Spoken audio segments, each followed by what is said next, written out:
Viewers அனைவருக்கும் வணக்கம். இது நம்ம சேனல் க்ரோ எக்ஸ்பர்ட். இன்னைக்கு வீக்கெண்டு ஒரு முக்கியமான டாபிக் பற்றி தான் பார்க்க போகிறோம். மணி அண்ட் ரிலேஷன்ஷிப்போட யாரும் சொல்லாத உண்மையான சம்பவங்கள் பற்றி தான் பேச போகிறோம். ரிலேஷன்ஷிப்னு வந்துட்டா நிறைய பேர் சொல்கிற ஒரு டைலாக் என்னென்னா, காசு பார்க்கக்கூடாது ப்ரோ அப்படின்னு சொல்லுவீங்க. ஆனால் ப்ராக்டிக்கலாக நீங்கள் ஒரு ஸ்டெப் ஃபார்வர்ட் பேக் எடுத்து பார்த்தீங்க அப்படின்னா, காசு தான் எல்லா ரிலேஷன்ஷிப்பையுமே எப்படி ஷேப் பண்ணுதுங்கிறது உங்களுக்கு நல்லாவே தெரியும். ஸோ நான் இந்த என்டையர் வீடியோவுமே ஃபேக்ட்ஸு, ரியலாக நடந்த சம்பவம், லைஃப் லெசன்ஸு, மற்றவங்க உங்களுக்கு சொல்கிறதுக்கு கூச்சப்படுற விஷயங்கள் பற்றி தான் பேச போகிறோம். இது வரைக்கும் நம்ம சேனலை சப்ஸ்கிரைப் பண்ணலை அப்படின்னா மறக்காமல் சப்ஸ்கிரைப் பண்ணிடுங்க. நம்ம சேனல் வந்து வெல்த் கிரியேஷன் பற்றினது. ஸோ நீங்கள் வந்து கண்டிப்பாக வெல்த் கிரியேட் பண்ணணும், காசு சம்பாதிக்கணும்னு நினச்சிங்கன்னா ஒரு ஹெல்தியான ரிலேஷன்ஷிப் கண்டிப்பாக தேவை. ஹெல்தியான ரிலேஷன்ஷிப் இல்லை அப்படின்னா உங்களால் ஃபோக்கஸ் பண்ணி உங்கள் டார்கெட்டை நோக்கி போக முடியாது. அதனால தான் இந்த வீடியோ நம்ம பண்ணுறோம். ஸோ ஃபஸ்ட்டு முக்கியமான ரிலேஷன்ஷிப் மணி விஷயத்தில் பார்த்தீங்கன்னா, ஃப்ரெண்ட்ஸ் அண்ட் மணி இருக்கிறதுலேயே ரொம்ப கம்ஃபர்டபுளான ரிலேஷன்ஷிப் என்ன அப்படின்னா, எல்லாரும் கையை தூக்கி சொல்கிற ஒரே ஒரு விஷயம் ஃப்ரெண்ட்ஷிப். ஓகே, ஸோ இதில் முக்கியமாக ஒரு காமெடியான ஒரு விஷயம் இருக்குது, பாரோயிங் ட்ராப். ஸ்டடி என்ன சொல்லுது அப்படின்னா, 68% ஆஃப் அர்பன் இண்டியன்ஸ் வந்து ஃப்ரெண்டு கிட்ட கைமாத்தா டே டு டே பேசிஸில் கடன் வாங்குறாங்க. அதில் ஒன்லி 41% மட்டும்தான் ஃபுல்லாவோ பார்ஷியலாவோ பே பண்ணுறாங்க. மீதி பேர் கொடுக்கறதே இல்லை. ஆன் அண்ட் ஆவரேஜாக 25,000 ரூபாய் வரைக்கும் ஒரு working professional in Bangalore or Chennai or Hyderabad கடன் வாங்குறான் ஃப்ரெண்ட்ஸு கிட்ட மட்டும். 61% of friendship in metro cities break ஆகிறதுக்கு முக்கியமான ரீசனாக இருக்கிறது இந்த பர்டிகுலர் பாரோயிங் ட்ராப் மட்டுமே. ஒரு இன்சிடென்ட் பற்றி சொல்கிறேன். 2 ஃப்ரெண்ட்ஸ் இன் சென்னை வந்து ஒன்றா சேர்ந்து ஒரு ஸ்மால் டிஃபன் சப்ளை பிஸ்னஸ் வந்து ஸ்டார்ட் பண்ணுறாங்க. அதில் ஒருத்தர் மட்டும் 1.8 lakhs போடுறாரு, இன்னொருத்தர் வந்து ஒர்க்கிங் பார்ட்னராக சேர்த்துக்கிறார். 8 மாதம் கழித்து பிஸ்னஸில் பெருசாக எந்த ஒரு ப்ராஃபிட்டும் இல்லை. ஸோ அந்த ஒர்க்கிங் கேபிட்டல் போட்ட ஃப்ரெண்டு வந்து காசை வெளியே எடுக்கணும்னு ட்ரை பண்ணுறாரு. இதனால் வேலை பார்த்துட்டு இருந்த பர்சனுக்கும் இவருக்கும் சண்டை வருது. அதுலேருந்து அவங்க பேசிக்கிறதே இல்லை. 2 பேரும் அங்கேருந்து பாஸ் பண்ணிவிட்டு ஒரு 10 வருஷம் கழித்து பார்த்தா ஒரு சின்ன ரிட்டர்ன் அக்ரிமெண்ட்டாச்சும் போட்டிருந்துருக்கலாம், பிஸ்னஸ் ஃபெயில் ஆயிருந்திருக்கலாம், அட்லீஸ்ட் எங்கள் ஃப்ரெண்ட்ஷிப்பாவது நின்றுருக்குங்கிறத அக்ரி பண்ணுறாங்க. ஸோ இது வந்து உண்மையான சம்பவம். ஸோ இது மூலமாக நாம் தெரிஞ்சிக்க வேண்டிய விஷயம் என்ன அப்படின்னா, சில முக்கியமான விஷயங்களை ஃப்ரெண்ட்ஷிப்ட ஓப்பனாக பேசுகிறதே பெட்டராக இருக்கும்.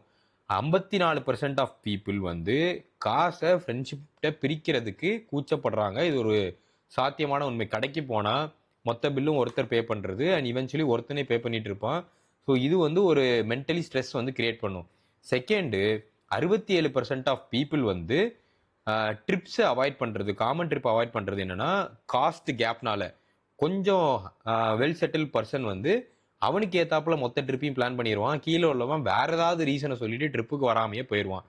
நிறைய பீப்புள் வந்து 48% வந்து காசு பிரச்சனையினால பழைய ஃப்ரெண்ட்ஷிப்பை விட்ட கதையும் இந்தியாவில் மிகவும் ஜாஸ்தியாகவே இருக்குது.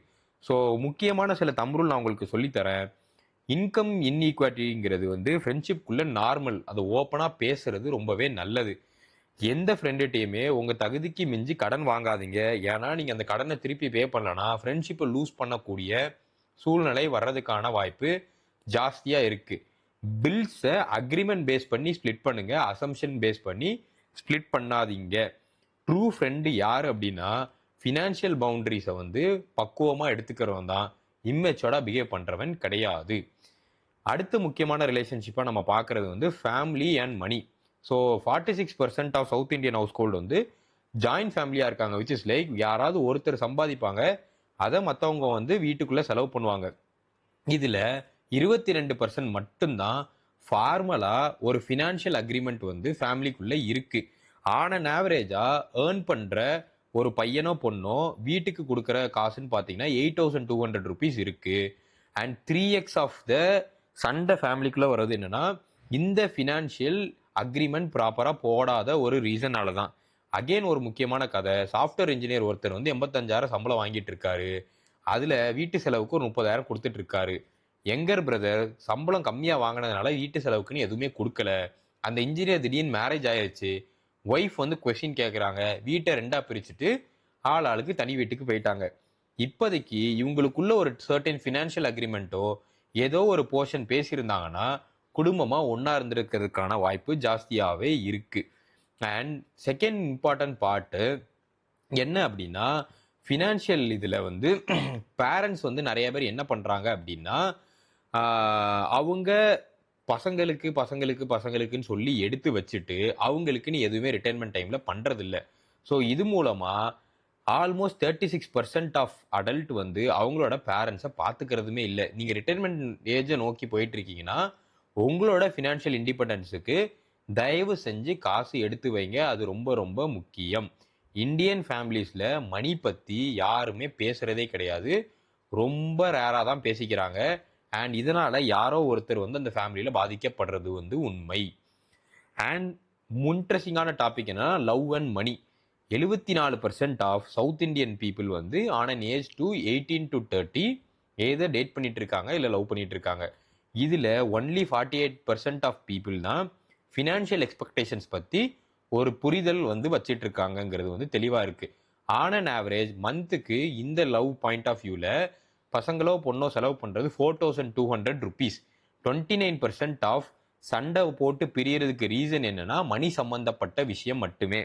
ஒரு பொண்ணு 28 வயசு பொண்ணு பெங்களூர்ல ஒரு ஐடி வேலை பார்த்துட்டு இருக்கா. பாய் ஃப்ரெண்ட் சொன்னா நான் உன்னோட செலவெல்லாம் பார்த்துக்கிறேன், நான் எல்லாம் பார்த்துக்கிறேன்னு சொன்னான்ட்டு வேலையை விடுறா. ஒரு 18 மாசம் நல்லா போச்சு. 18 மாசம் கழிச்சு 2 பேருக்குள்ள சண்டை வருது. இவளால இவனை விட்டு போக முடியல. என்ன ரீசன்னா அவன் சொன்னான்னு சொல்லிட்டு வேலை விட்டுட்டா. இப்போ இது இவளுக்கு ட்ராப்பா வந்து முடிஞ்சிருச்சு. ஸோ முக்கியமா நீங்க தெரிஞ்சுக்க வேண்டிய விஷயம் அப்படின்னா விமன் பாயிண்ட் ஆஃப் வியூல 31% பெண்கள் வந்து அவங்க சேலரிய அவங்க இஷ்டப்பட்ட மணிக்கு எடுத்து செலவு பண்றதுக்கு இன்னும் தமிழ்நாட்டில் ஆர் சவுத் இந்தியா பெர்ஸ்பெக்டிவ்ல அவங்களுக்கு அந்த ஃப்ரீடம் இல்லை. 62% ஆஃப் கப்பிள்ஸ் வந்து பார்த்தீங்கன்னா ஒரே ஒருத்தர் மட்டும்தான் ஃபேமிலியோட எக்ஸ்பென்சஸை ஃபுல்லாக ட்ராக் பண்ணுறாரு. அதர் பர்சனுக்கு அது என்னன்னே தெரியறதே கிடையாது. அண்ட் 57% ஆஃப் ரிலேஷன்ஷிப்பில் மணி பற்றின டாப்பிக்கை அவாய்ட் பண்ணிகிட்டே இருக்காங்க. இது வந்து ரொம்பவே தப்பான விஷயம். ஃபினான்ஷியல் இண்டிபெண்டன்ஸ் வந்து அன்ரொமான்டிக்காக இருக்கலாம், ஆனால் அது ஒரு ஃபவுண்டேஷன். உங்கள் லவ் வந்து லாங் லாஸ்டராக இருக்கிறதுக்கு அதுவே அடித்தளம். ஃபினான்ஷியல் டிரான்ஸ்பரன்சி வந்து குறிப்பாக என்ன கேட்டால் நீங்கள் லவ்வில் ஒரு மெச்சோர்டான ஸ்டேஜுக்கு போயிட்டீங்கன்னா கண்டிப்பாக இதை நீங்கள் பக்குவமாக பேசுறது ரொம்பவே நல்லது. அண்ட் குறிப்பாக நீங்கள் வந்து ஒரு ஃபீமேலாக இருக்கீங்க அப்படின்னா ஃபினான்ஷியல் இண்டிபெண்டன்ஸை காம்ப்ரமைஸ் பண்ணாதீங்க ரிலேஷன்ஷிப் காண்டி. ஏன்னா அவசரப்பட்டு ஒரு டிசிஷன் எடுத்துட்டு வேலையை விடுறதுலாம் என்னை பொறுத்த வரைக்கும் ஒரு பைத்தியக்காரத்தனம். அதை நீங்கள் பண்ணாதீங்க.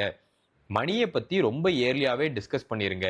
யார் சேவ் பண்ண போகிறோம், யார் செலவு பண்ண போகிறோம், 2 பேரும் சேர்ந்து கண்டினியூ பண்ணுறதா இருந்தால் என்னென்ன ரிஸ்க் வரும், ஃபேமிலி ஆப்ளிகேஷன்ஸ் என்ன இருக்குன்ட்டு.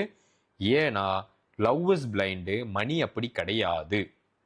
அண்ட் ஃபோர்த்து முக்கியமான செக்ஷன் பார்த்தீங்கன்னா மணி, மேரேஜ், டவுரி, மணி. ஸோ இது வந்து ரொம்ப அருமையான கான்செப்ட். ஏன்னா ஆன் அண்ட் ஆவரேஜ் வந்து 18 லட்சம் தமிழ்நாட்டில் வந்து மிடில் கிளாஸ் பீப்புள் வந்து கல்யாணத்துக்குன்னு செலவு பண்ணுற காசு.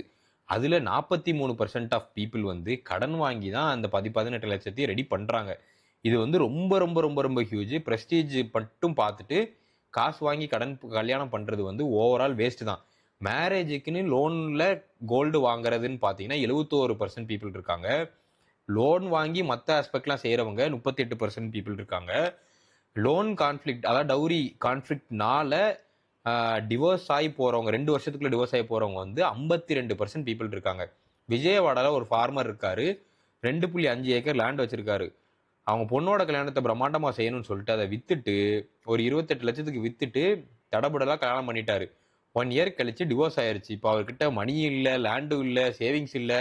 அவங்க டாட்டர் வந்து இப்போ லீகலாக போய் சண்டை போட்டுட்டு இருக்காங்க. இவர் போய் ஒரு செக்யூரிட்டி கார்டாக ஜாயின் பண்ணிட்டாரு. ஸோ என்னை பொறுத்த வரைக்கும் டவுரியை ஆக்டிவாக ரெஃப்யூஸ் பண்ணுங்க, பேசிவாக கூட ரெஃப்யூஸ் பண்ண வேண்டாம். நீங்கள் பேசிவாக மண்டே ஆட்டினீங்கன்னா அக்செப்ட் பண்ணுறீங்கன்னு அர்த்தம். அதை பண்ண வேண்டாம். அண்ட் ஃபேமிலியாக நீங்கள் ஜாயின் பண்ண போறீங்க அப்படின்னா ஒரு ஜாயிண்ட் அக்கௌண்ட்டும் இண்டிவிஜுவல் அக்கௌண்ட்டும் இருக்கிறது பெட்ரு. ஸோ அதை பற்றி நம்ம ஒரு தனியாக வீடியோ போடலாம், எப்படி ஃபேமிலி மேனேஜ் பண்ணுறதுன்னு சொல்லிட்டு. வெட்டிங்குங்கிறது ஒரு நாள் சமாச்சாரம், ஆனால் கல்யாணங்கிறது ஒரு நாள் சமாச்சாரம் கிடையாது. டிகேட் ஆஃப்டர் டிகேட் நம்ம இதை வச்சிருக்க வேண்டும். And last part children and money. இங்கே நிறைய பேரண்ட்ஸ் வந்து பண்ணுற பெரிய தப்பு என்னன்னா, பையனை எப்படியாவது நல்லா படிக்க வச்சிடணும், பொண்ணை எப்படியாவது நல்லா படிக்க வச்சிடணும், கடனை வாங்கி இன்ஜினியரிங் வந்து அவன் மார்க்கே எடுக்கலாம் கூட பரவாயில்ல, கண்ணாப்பினான்னு செலவு பண்ணி இன்ஜினியரிங் காலேஜ் இல்லை மெடிக்கல் காலேஜ் சேர்த்துறாங்க. ஆன் அண்ட் ஆவரேஜ் சவுத் இந்தியாவில் 35 லட்சம் வெறும் இன்ஜினியரிங் காஸ்ட்டுக்கு ஒரு நல்ல காலேஜில் செலவு பண்ணுறாங்க பேரண்ட்ஸு. ஏன் 80 லட்சத்துக்கும் மேலே ஆன் அண்ட் ஆவரேஜ் வந்து எம்பிபிஎஸ்க்கு செலவு பண்ணுறாங்க. ஸோ இது ஏன் வந்து நான் தப்புன்னு சொல்கிறேன் அப்படின்னா, முக்கியமாக நீங்கள் உங்கள் பசங்களுக்கு சொல்லித்தர வேண்டிய விஷயம் என்னென்னா ஃபினான்ஷியல் லிட்ரஸி. காசை எப்படி சம்பாதிக்கணும், காசை எப்படி மேனேஜ் பண்ணணுங்கிறத கற்றுக் கொடுக்கணும். இதை எந்த பேரண்ட்ஸுமே கற்றுக் கொடுக்கறது இல்லை. அதுக்கு என்ன ஸ்டாட்ஸ் எடுத்து வச்சிருக்கேன் அப்படின்னா, children who understand compound interest. Compound இன்ட்ரெஸ்ட்னா மணி எப்படி மல்டிப்ளை ஆகுது, பேங்க்ல போட்டாலும் சரி, எஸ்ஐபியில போட்டாலும் சரி, 18 வயசு கீழே தெரிஞ்சவங்க வந்து வெறும் 12% தான் சவுத் இந்தியாவில். அண்ட் ஃபேமிலியில் ஸ்ட்ரக்சர்டாக பாக்கெட் மணி கொடுத்து காசை பசங்களுக்கு செலவு பண்ண சொல்லித்தர இடம்னு நீங்கள் பார்த்தீங்க அப்படின்னா வெறும் 30%க்கு கம்மி. 68% பீப்புளுக்கு அப்படின்னா என்னன்னே தெரியாது. அண்ட் 25 வயசுக்கு கம்மியாக இன்வெஸ்ட்மெண்ட் ஸ்டார்ட் பண்ணுற பர்சன் சவுத் இந்தியாவில்னு பார்த்தீங்கன்னா வெறும் 9% மக்கள் மட்டுமே. ஸோ இது வந்து ரொம்ப ஹியூஜ் டிஃப்ரென்ஸ். நீங்கள் உங்கள் பசங்களுக்கு என்ன வெல்த் சேர்த்து வச்சுட்டு போறீங்கிறது முக்கியம் இல்லை, ஃபினான்ஷியல் லிட்ரஸி பற்றி கண்டிப்பாக சொல்லி கொடுங்க. இது ரொம்ப ரொம்ப ரொம்ப ரொம்ப முக்கியம். ஜென்ரேஷனல் வெல்த்னா என்னன்னு சொல்லி கொடுங்க. இப்போ ஒரு வீடை விற்று இன்ஜினியரிங் படிக்க வச்சேன், வீடை விற்று எம்பிபிஎஸ் படிக்க வச்சேன்னா அந்த வீடை அவன் திரும்பி சம்பாதிப்பானானே இங்கே தெரியல. ஸோ இந்த தாட் ப்ராசஸை நீங்கள் அவனுக்கு விதைச்சிட்டீங்க அப்படின்னாலே போதும், அவன் லைஃப்பில் ஏதாவது பண்ணி சர்வே பண்ணியிருப்பான்.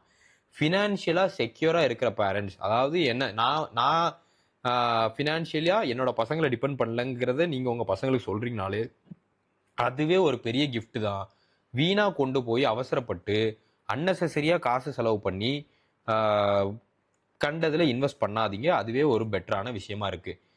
லாஸ்ட்டாக சம்மரியாக நான் என்ன சொல்ல விரும்புகிறேன் அப்படின்னா, மணிங்கிறது இங்கே எல்லா ரிலேஷன்ஷிப்லேயுமே ஒரு கம்யூனிகேஷன் ப்ராப்ளமாக மட்டுமே இருக்குது.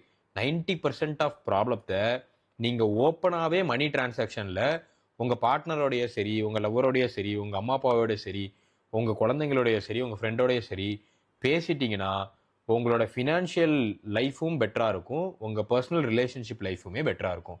இந்த வீடியோ உங்களுக்கு கண்டிப்பாக பிடிச்சிருக்கும் நம்புறேன். இந்த வீடியோ உங்களுக்கு பிடிச்சிருந்துச்சி அப்படின்னா லைக் பண்ணிடுங்க, கமெண்ட் பண்ணுங்கள். நீங்கள் எப்படி ஃபேமிலி ஆர் ரிலேஷன்ஷிப் மேனேஜ் பண்ணுறீங்க, ஃப்ரெண்ட்ஸுக்கும் இந்த வீடியோவை ஷேர் பண்ணுங்கள்.